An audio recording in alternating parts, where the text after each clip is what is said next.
Are you a Nicki Wicked. fan? What? Am I a Wicked. fan? What? Y'all want? What? Yes, I'm one of those girls who was obsessed with Wicked growing up. Ever since I saw the stage show as a kid, I've been obsessed with this story and all the actors who have made it come to life. So when Wicked the movie was announced, I was skeptical but hopeful. And seeing the movie last week completely blew me out of the water. The sets were incredible, the score highlighted the music perfectly, and the acting was absolutely unmatched. But it wouldn't be me watching a movie if I didn't notice a feminist theme there in the story. In 2024's Wicked, we're told the story of Elphaba and Galinda, two women who are new to university and just beginning to build their lives as adults in the world of Oz. Elphaba, uninterested in the social politics, decides to devote herself to a cause she believes in, animal rights. While Galinda, who grew up in a life of privilege and is determined to keep her social clout, tries to gain power by moving up the social ranks. To begin, I want to focus on Galinda, her obsession with being good, and how being good in this world is a way for women to covertly try to rise up from their oppression. Oppression is an unjust or cruel exercise of authority or power. One group exercises their power over another to make them feel or appear less than the powerful group. In the land of Oz, there are a few types of oppression. There's ableism, racism, animal-human oppression, and sexism. Galinda is a character who is born in the lap of luxury. We see this through her excess of possessions when she gets to college. She even has a line where she says, "Something's wrong. I need to get my way. I think I need to lie down." Galinda is so used to having things go her way that she doesn't know what to do when faced with being roommates with Elphaba at Shiz University. Elphaba is green, she's defensive, and she's not exactly nice when she first arrives at Shiz. To Galinda, Elphaba has no social currency.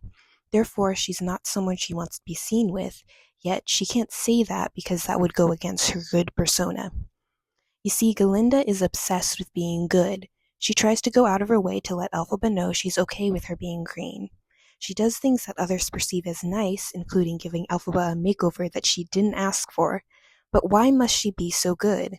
I think Galinda understands the social currency that comes from being seen as good or nice as a woman.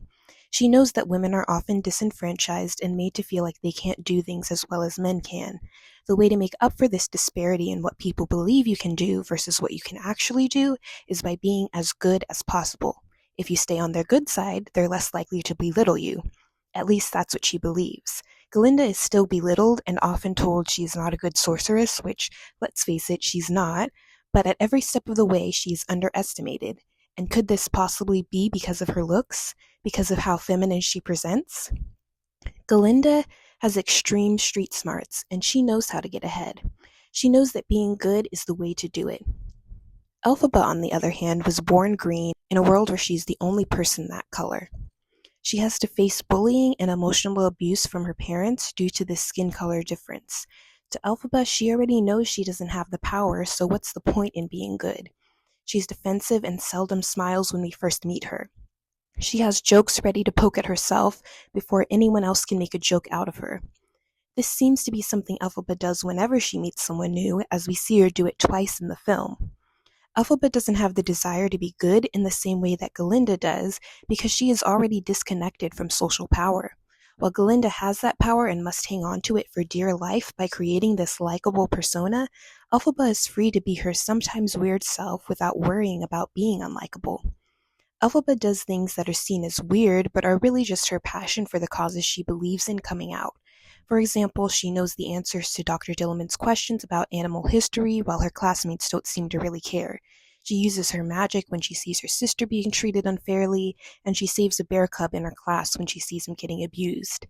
Don't get me wrong, Elphaba is good. She cares about those who don't have the same advantages as her because she knows what it's like to be disenfranchised. But Elphaba isn't as obsessed with being good as Galinda is. Why is that? Well, Elphaba knows that being good would not afford her the same power that it would to someone like Galinda.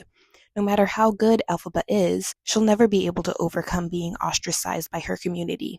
So when Elphaba is faced with the choice to either appease the wizard and do what he wants, using her power to mistreat animals, or being wicked and doing what she believes is right, the choice to her is obvious. Galinda tells her that she can have all she's ever wanted, and Elphaba replies, "But I can't want it anymore." She's not concerned with being seen as good even by the wizard who she has looked up to her entire life. To her, being unlikable is the norm. While she initially wants to please the wizard and Madame Morrible, when it comes with the price of disenfranchising another group, as she says, it comes at much too high a cost. Glinda, on the other hand, has a more complicated choice to make. She's a people pleaser. She has never done anything that would make people not like her.